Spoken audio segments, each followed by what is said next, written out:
Après le décès de leur père le 5 décembre 2017, Jade et Joy Hallyday, en plus du deuil de Johnny Hallyday, ont dû faire face à des messages très violents sur les réseaux sociaux. Victimes de racisme et de haine, celles qui n'étaient alors que des enfants ont heureusement pu compter sur de nombreux soutiens. Parmi eux, celui de Sylvie Vartan qui, invitée sur le plateau de Laurent Delahousse, sur France 2, déclarait « C'est intolérable. C'est terrible, ces enfants, qu'est-ce qu'ils ont demandé ? Ils n'ont rien demandé. Ils sont innocents.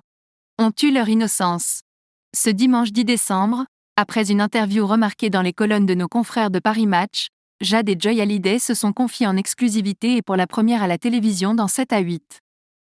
Les adolescents âgés respectivement de 19 et 15 ans ont répondu aux nombreuses questions d'Audrey Crespo-Mara sans la présence de leur mère, Laetitia Hallyday. À ce sujet, l'épouse de Thierry Ardisson saluait le fait que la dernière épouse de l'idole des jeunes ait eu la délicatesse de s'absenter le temps de l'interview de ses filles. Elle préférait les laisser seules avec moi. De toute façon, si elle avait voulu rester, je lui aurais demandé de partir comme je le fais avec tous les entourages de mes invités, détaillait la journaliste de TF1. Cette dernière ajoutait même en amont de son interview : « Quand vous verrez les filles, vous comprendrez qu'elles ont du caractère. Je les ai trouvées suffisamment vives et intelligentes pour répondre seules comme des grandes aux questions que je leur posais. Je ne pense pas qu'elles soient du genre à être télécommandées par leur mère. » Au fil de cet entretien, on découvre 2 jeunes femmes, qui vivent à Los Angeles, très affectées par la disparition de leur papa mais reconnaissantes de la chance d'avoir grandi à ses côtés.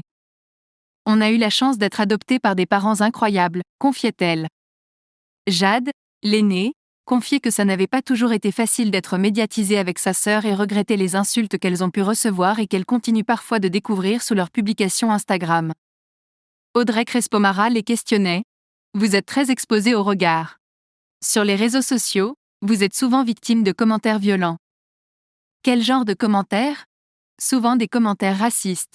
Bol de riz ou retourne manger du riz dans ton pays ou retourne dans ton pays. Tout court, débutait Jade Hallyday. Et Joy Hallyday de renchérir le regard triste. On m'a déjà traité de prostituée asiatique. Jade Hallyday confiait également que il y a même eu des menaces de mort. Il y a eu des je vais t'égorger sale, s'interrompait-elle. Et Audrey Crespo-Mara de demander ces insultes, ces menaces, ça vous blesse ? Ça vous laisse indifférente ? Joy Hallyday répondait d'abord forcément, c'est blessant quand on les lit mais après nos parents nous ont éduqués à ignorer. Dès qu'on est arrivé dans ce monde avec ma sœur, on a toujours eu des commentaires comme quoi on n'était pas leur fille, qu'on n'était que des filles adoptées et qu'on n'était pas vraiment leur fille en fait. C'est très blessant de dire qu'on n'est pas leur vraie fille. Ils nous ont élevés, ils nous ont éduqués. Ce sont nos parents, et c'est pas parce qu'on n'est pas du même sang, qu'on n'est pas leur fille, concluait Jade Hallyday.